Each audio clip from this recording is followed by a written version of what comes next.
Қайырлы күн, құрметті аналар.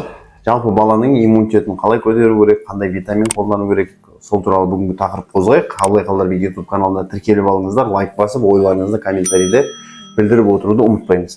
Негізі көп ананың сұрағы, ол балаға қай уақыттан бастап витаминдер беру керек, қандай витамин беру керек, қысқа қалай дайындаламыз. Өйткені қазір күн салқындап келе жатыр, осы уақытта баласы көп ауырмау үшін не жасау керек деген сияқты сұрақпен сіз де бір мезгіл ойланған боларсыз. Дәл осының барлығына жауап берейік. Жалпы бала туылғаннан кейін негізі 2 айлық мерзімге дейін біз ұсынатын нәрсе балаға ешқандай витаминнің комплекс қажет емес. D3-де, цинкте, басқа кальцийде да егер нақты көрсеткіш жоқ болса, лабораторно подтвержденный случай болмаса, ол нәрселерді бастаудың қажеті жоқ. 2 айдан асқаннан кейін балаңызды жалпы 3 айлық осмотрға барған уақытта полный витаминный комплекске тапсырсаңыздар болады. Осы уақытта, если сізде D3 төмен болса, кальций төмен болса, міндетті түрде ол қосымша сіз ем түрінде бастауыңызға болады. Себебі неге біз лабораторно подтвержденный болу керек дейміз? Себебі көп ананың қателесетін тұсы осыда. D3-ді бастайды, профилактический дозада мөлшерін аз береді, ол баладағы дефициттің орнын жаба алмайды. Былайша айтқанда балаға ешқандай көмек көрсетпейді. Сөйтеді 5-6 ай бойы беріп жүретін аналар 5-6 айдан кейін получается, ол производитель немесе сол препарат түрін балама ешқандай әсер еткен жоқ, оның әсері жоқ екен деген сияқты басқа кісілерге дезинформация таратады. Осы үшін біз айтамыз, егер сіздің балаңызда D3 мысалы 30-дан төмен болса, обязательно лечебный дозада беруіңіз керек. Профилактический доза бұл көрсеткіште сізге ешқандай көмек көрсетпейді. Сіз қай фирманы алсаңыз да, қандай производительден қай D3 түрін алсаңыз да. Кальцийде дәл сондай. Егер кальцийдің нормадан төмен болатын болса, сіз мөлшерін аз беретін болсаңыз, ол нормаға көтермейді.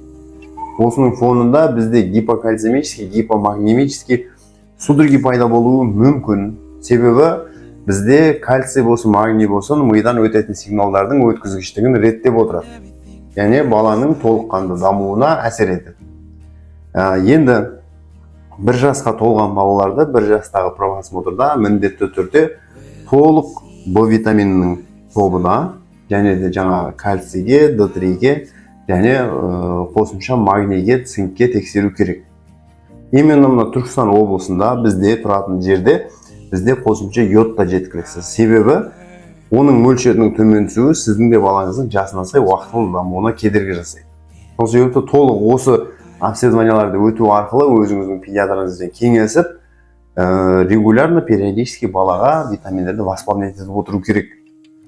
Сіздің қазіргі рационыңыздағы тамақтан алатын витаминнің мөлшері балаға жетпеуі мүмкін.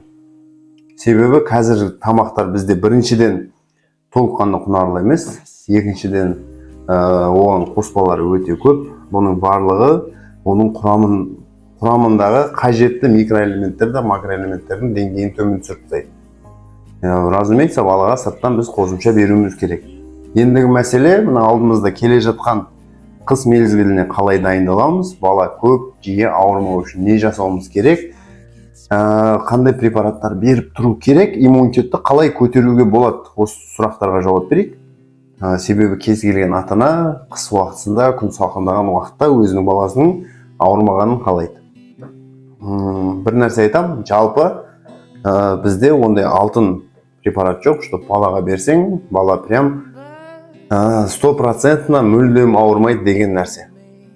Ең бірінші мен сіздерге ұсынатын нәрсе, именно осы күз мезгілінен бастап тұмауға қарсы прививка алу. Бұл нәрсені негізімен 6 айлық мерзімнен бастап ұсынамын.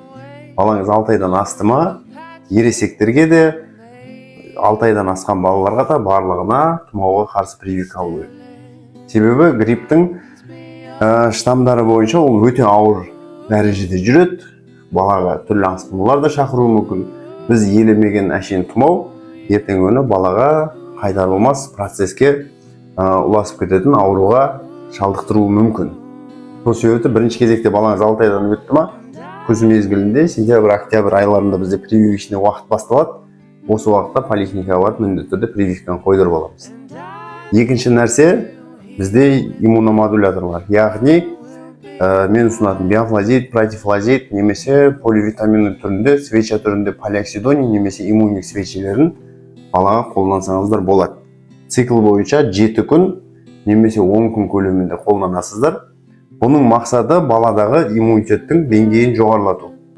Бұл баланы ауырмайтын жағдайға жеткізу емес, тек сол сырттан келетін возбудительге қарсы баланың бойында шығарылатын иммуноглобулиндердің деңгейін жоғарылату. Сіздің балаңыз көпшілік орынға барған уақытта, балабақшаға барған уақытта міндетті түрде тұмаудың вирусный инфекциялардың эпизодтарын өткізеді. Осы нәрселерді жеңіл жеңу үшін осы мен айтқан нұсқаулықтарды орындауларыңызға болады. Ал енді жалпы баланың иммунитетін біз қалай анықтаймыз? Бізде қабылдауда да бізге келетін балалардың арасында айына обязательно 1 рет, 2 рет ауыратын, жыл 12 ай әрдайым мұрны ағып, температура көтеріліп, кез келген нәрсені жеңуі ұзаққа созылатын, және ауырып қалған уақытта ол процесті организм жеңе алмайтын балалар да бар. Ондай топқа, группа рискіға жататын балаларға біз міндетті түрде иммунограмма тапсырғызамыз. Иммунограмма бізде ағзадан бөлінетін иммуноглобулин А, М және G осы 3 компоненттің деңгейін анықтап береді. Оны не үшін анықтауымыз керек? Также жоғарыда айтқандай, сырттан келген қоздырғышқа организмнің беретін ответный реакциясын білу үшін. Егер сізде иммунограммада ауытқулар болса, екіншілік иммунодефициттің белгілері болатын болса, бұл кезде иммуноглобулиндерді қолдансаңыз болады. Иммуноглобулиндердің өзі құрамында именно жаңа иммуноглобулин А мен М-ді бірге сочетать ететін, және иммуноглобулин G-ді құрамында бірге алып жүретін болып 2 топқа бөлінеді. Бұның мен сіздерге ұсынатын нәрсе иммуноглобулин человека қолдансаңыздар болады. Қосымша бізде егер ауыр жағдайлар болса, биовен немесе жаңағыдай ақтаган секілді иммунитет көтеретін, тамыр ішіне егетін препараттар бар. Әрине бұл қандай балаларға именно салмақ қоспайтын, жыл 12 ай әрдайым ауыра беретін, иммунитеті мүлдем түсіп кеткен балаларға қолдануға болатын препараттар. Енді сіздің балаңыздағы жалпы иммунитетті бірінші кезекте витаминнен бұрын рационды турлау арқылы қалыпқа келтіресіздер. 5 мезгілдік пятиразовое питание, сағат таңертеңгі завтрагы, екінші завтрак, обед, полдник, ужин. Егер осы 5 мезгілдік тамақтану режимін ұстансаңыз, балаңызға калориясы жоғары, сапалы тағамдар беретін болсаңыз, ол уже иммунитетті көтерудің 50%-ын сіз орындап жатсыз деген сөз.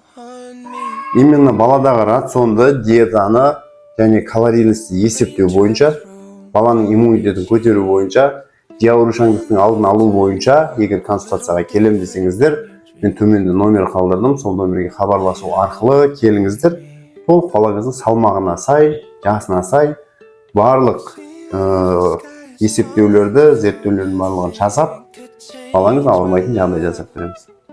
Біздің мекен-жайымыз Шымкент қаласы, Нұрсат 126, төмендегі номерге хабарласу арқылы толық ақпарат ала аласыздар. Арнаға тіркеліп, лайк басып кетеміз.